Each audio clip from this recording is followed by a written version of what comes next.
Jesus freak here. This is going to be a bit weirder than typical for me, since I don't usually go that deep into the weeds with technical stuff. The sources we have for the New Testament are overall really good in that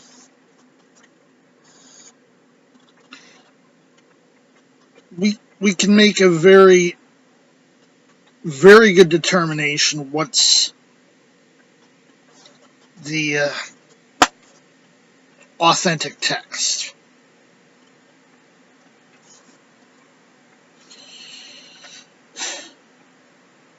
Now, some weird things happened with the Old Testament, and that's where this is going to start to come together. We can see signs probably in the early Christian era of the Hebrew text evolving in one way and a pre-Christian Greek translation evolving in a different direction.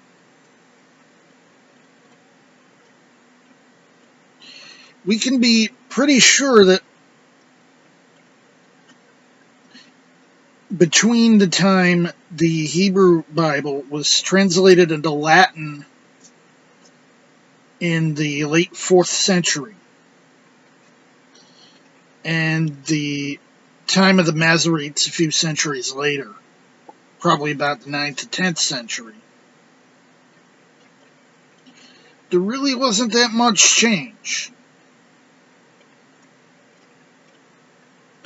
So the Latin Vulgate actually provides good evidence to corroborate most of the Masoretic text existing in more or less its present form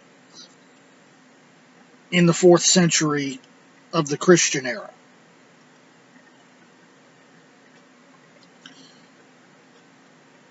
Here's where it gets woolly. We have older sources, but they don't always agree with this. And sometimes this disagreement can be pretty radical.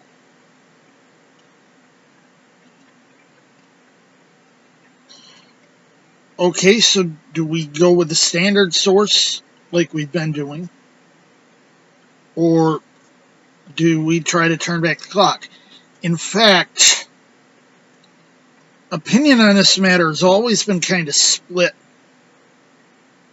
among Christians. In fact, when Jerome decided to go ad fontes, he decided to go back to the source instead of just cross-translating from Greek like everyone else wanted him to. Sound familiar? Tyndale and Luther basically following in Jerome's footsteps there.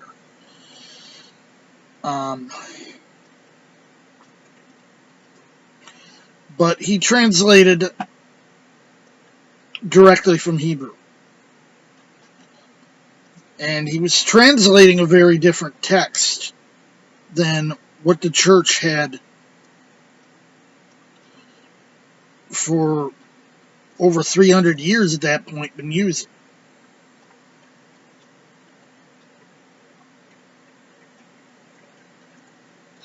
And that ticked some people off.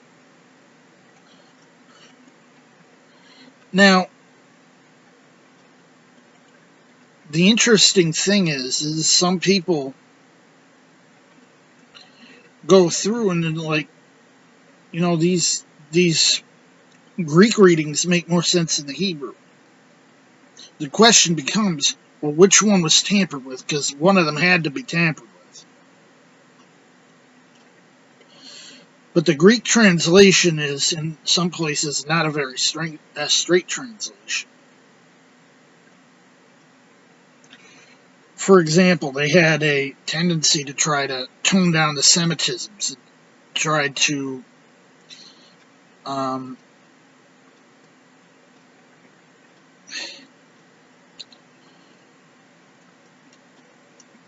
reduce the use of metaphor when talking about God. For example, instead of saying God's my rock or my oak, they'd say God's my strength and my might.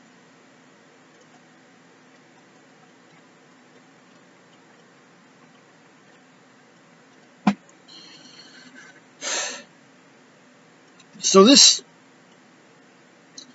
led me to a thought when we started finding Hebrew manuscript fragments that tended to agree with the Greek, confirming that the Greek was probably based on an older and maybe even superior Hebrew.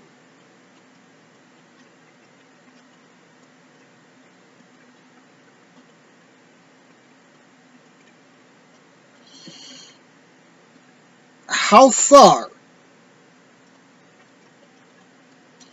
can we reconstruct the Hebrew underlying the Greek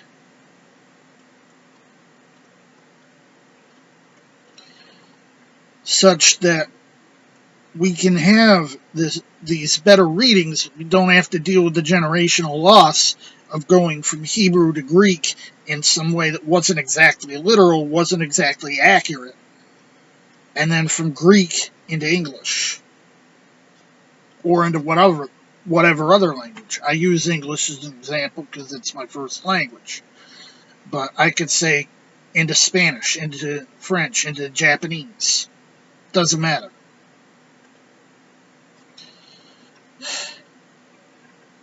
English is probably the most useful right now because it's kind of the world lingua franca. Spanish is probably the second most useful. Anyway,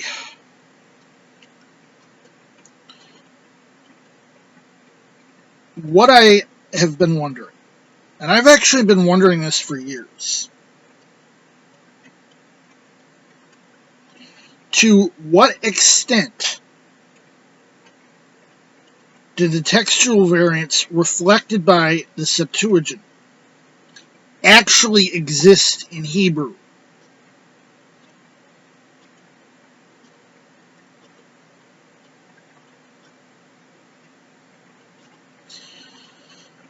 To what extent can we reconstruct this Vulgate of the Hebrew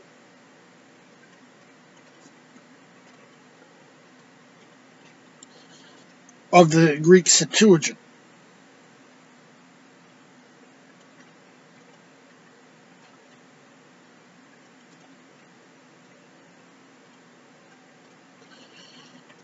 This includes, for example,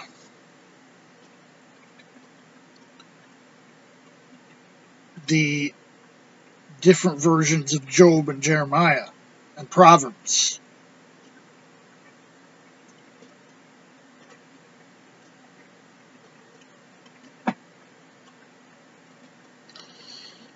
I'm obviously not interested in the Apocrypha, but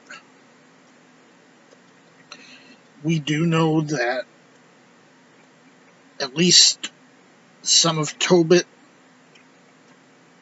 exists in Aramaic, and that most of Sirach exists in Hebrew.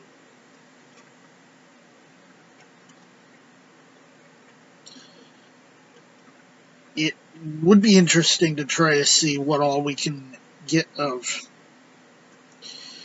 the apocryphal books, try to track everything back down to its source language and translate that as much as we can, just to have it. It wouldn't be part of the Bible to me.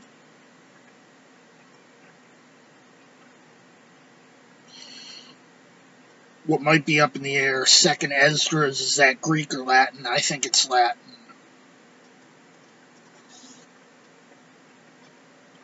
Of course, that's all academic. I'm interested more in the actual Old Testament. Anyway, I'm starting to go around in circles, so I'll sign off. Jesus freak out.